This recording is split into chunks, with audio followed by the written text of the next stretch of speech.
बच्चों से कहा था जो कब यहाँ से निकल लो, हमने होकर सामान पैक।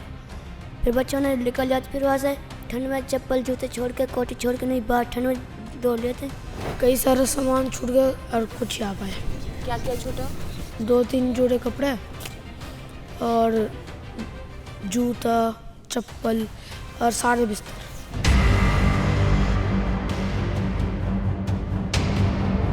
बच्चे उन चीज़ों को भूल नहीं पा रहे थे।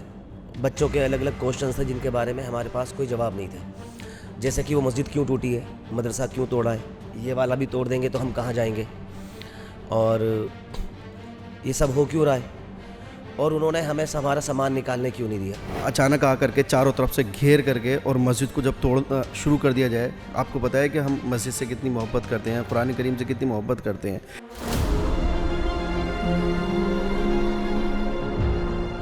बेअदबी और बेहुरमती जो करी गई है, कब्रें सारी तोड़ दी है और कब्रें बिल्कुल मस्मार कर दी गई हैं।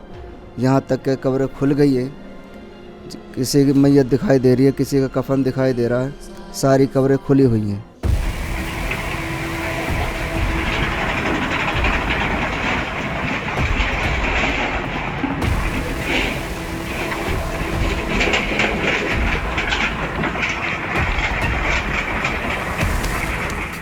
इस वक्त मेरे साथ अखुंजी मस्जिद के इमाम भी हैं। वहाँ जो मदरसा था वहाँ पर उसमें जो टीचर पढ़ाते थे वो भी हैं। तो सबसे पहले तो इमाम साहब आप बताइए क्या हुआ उस दिन, कैसे कैसे हुआ? उस दिन जो है 5-5:30 बजे करीब जो है डीडी वाले फोर्स के साथ में आए थे। हज़ारों के हिसाब से जो फोर्स थी जिस वक्त वो आए थे, और 10 बुलडोजर थे। आए और कहने लगे जी ये जगह खाली कर दो, ये डीडीए की लैंड है। मैं कहा ये डीडीए की लैंड नहीं, ये दिल्ली वक्फ बोर्ड की लैंड है। मैं दिल्ली वक्फ बोर्ड से यहाँ इमाम हूँ और दिल्ली वक्फ बोर्ड के यहाँ कागजात हैं, सारे कागजात हमारे पास मौजूद हैं। और दूसरी बात यह है कि इसका जो हाई कोर्ट में केस भी चल रहा है और इसके हाई कोर्ट ने डिमार्केशन और तार फेंसी के लिए ऑर्डर भी कर दी। तो ये बताओ ये डीडीए की लैंड कैसे हो सकती है? कहने लगे हम कुछ नहीं जानते, ये डीडीए की लैंड है, इसे फटाफट खाली करो, डिमोलेशन होएगा। मगर बट डिमोलेशन अगर होगा तो इसका नोटिस दिखाओ। हमारे पास तो कोई नोटिस आया नहीं है। जबकि अगर डिमोलेशन होता है तो उससे पहले नोटिस दिया जाता है, तो ऐसा तो हमें कोई नोटिस दिया नहीं है। तो आप ये ऑर्डर की कॉपी दिखाओ। कह रहे नहीं ऊपर से ऑर्डर है, इसे खाली करो। तो उसने ना तो नोटिस दिया है ना कोई दिखाया है, बस यही कहा कि ऊपर से जो ऑर्डर है इसे खाली करो, डिमोलेशन करना है। 30 जनवरी को दिल्ली के मेहरौली में अखुंजी मस्जिद को इल्लीगल बताते हुए डीडीए ने डिमोलिश कर दिया। उसके साथ ही एक मदरसा भी था, डीडीए के अनुसार वो भी इल्लीगल था, इसलिए उसे भी डिमोलिश कर दिया गया। वहाँ के जो बच्चे थे उन्हें रातों रात एक दूसरे मदरसे में आना पड़ा। फिलहाल वो यहाँ पर टेम्परेरी बेसिस पर रह रहे हैं। आइए आज के इस वीडियो में जानते हैं उन्हीं बच्चों से कि उस दिन क्या क्या हुआ था।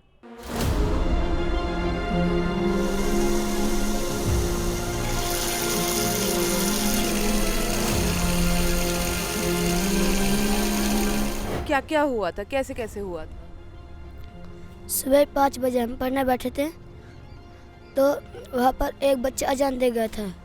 उसने अजान देकर बाहर देखा तो बहुत सब पुलिस वाले खड़े। बच्चों के पास आए थे, बच्चों से कहा था क्या सामान पैक करो, लिख लो। फिर बच्चों वहाँ से सामान पैक करने लगे थे, इतने उसने बिल्डोजर चला दिया था। फिर भीतर आए बच्चों के पास, बच्चों से कहा था कब यहाँ से निकल लो, हमने होकर सामान पैक। फिर बच्चों ने निकल जाते, फिर वहाँ से ठंड में चप्पल जूते छोड़ के, कोटी छोड़ के नहीं बाहर ठंड में दौड़ लेते, चप्पल जूते छोड़ के सारी चीज़। तो फिर क्या क्या सामान वहाँ पर छूट गया? चप्पल, जूते, कपड़े। सामान वगैरह आप अपना पैक कर पाए थे या फिर छूट गया वहाँ पर? कई सारे सामान छूट गए और कुछ यहाँ पाए। क्या क्या छूटा? 2-3 जोड़े कपड़े और जूता, चप्पल और सारे बिस्तर। तो अभी फिर यहाँ पर वहाँ पर सामान छूट गया और किताबें भी वहीं पर छूट गई, तो अभी यहाँ पर कैसे पढ़ाई कर रहे हो? इधर हमारे सर जी हमारे लिए किताब लिखा है, पेंसिल और रबड़ और कटर। आप बताइए कि जो बच्चे थे उन्हें सुबह सुबह जैसे कि बच्चों ने बताया उन्हें वहाँ से निकलना पड़ा, तो बच्चों पर इसका कैसा असर पड़ा है? मैम जाहिर सी बात है, छोटे छोटे बच्चे हैं तो, और इनकी जो किफ़ालत है, उनकी जो देख रेख है वो ये इंतज़ामिया करती थी, जो हमारे क़ारी साहब हैं। अब जाहिर सी बात है, अचानक एकदम से आकर के हमला कर देना, एक एतबार से उन बच्चों को कहा जाए कि आप जल्दी से बाहर निकलिए, और निकलने के बाद में उनसे कहा कि आप साइड में बैठ जाइए और उनको कुछ भी खाने के लिए ना देना, और उनके साथ में अगर वो अपने कुरान करीम जो हमारी मुक़द्दस किताब है उसको उठाने की कोशिश कर रहे हैं तो उसको रोक देना। मैम जाहिर सी बात है, छोटे से बच्चों पे कितना असर पड़ेगा ये मैं और आप सोच सकते हैं, बल्कि वो तो बच्चे हैं, अगर बड़ों के सामने भी ये वाला मामला आता है तो फिर एक कितना एक विकराल रूप वो धारण कर लेता है कि कितनी दहशत उन दिल के अंदर बैठ जाती है कि अचानक आकर के चारों तरफ से घेर करके और मस्जिद को जब तोड़ना शुरू कर दिया जाए। आपको पता है कि हम मस्जिद से कितनी मोहब्बत करते हैं।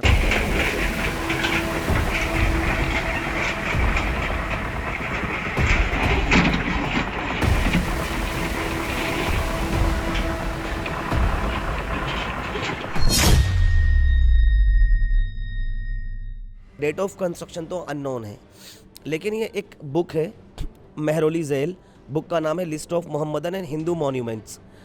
बुक छपी है 1920 में, कैलकाटा का इस पर एड्रेस है, प्रिंटिंग प्रेस का, 1922 में। ये रजिस्टर्ड है बुक। कहाँ पर रजिस्टर्ड है मैं आपको दिखाता हूँ इसका। सेंट्रल आर्कियोलॉजिकल लाइब्रेरी में रजिस्टर्ड है। Okay, is it fine now? Okay, इसमें जो रेफरेंसेज हैं वो बहुत स्ट्रॉन्ग रेफरेंसेज हैं। आप यहाँ पर अगर इसके रेफरेंस देखेंगे तो इसमें पहला रेफरेंस मैं आपको पढ़कर सुना देता हूँ। Archaeological secretary of India director generals annual report. कब की एनुअल रिपोर्ट है? 1902 एंड 1913, गवर्नमेंट प्रेस कैलकाटा। और क्या रेफरेंस है? 1833, 1872, 1895, 1882। ये बहुत ऑथेंटिक किताब है। जब आप इसके पेज नंबर 83 और 84 पर जाएंगे, जो कि PDF में 102 और 101 है, तो आपको पता चलेगा कि इस किताब में इस मस्जिद का जिक्र किया गया है। ये ईदगाह का जिक्र है, विच इज़ नेक्स्ट टू मदरसा, as I told you earlier. 1857 में बहादुर शाह जफर के गदर के बाद उन्होंने पकड़ा है।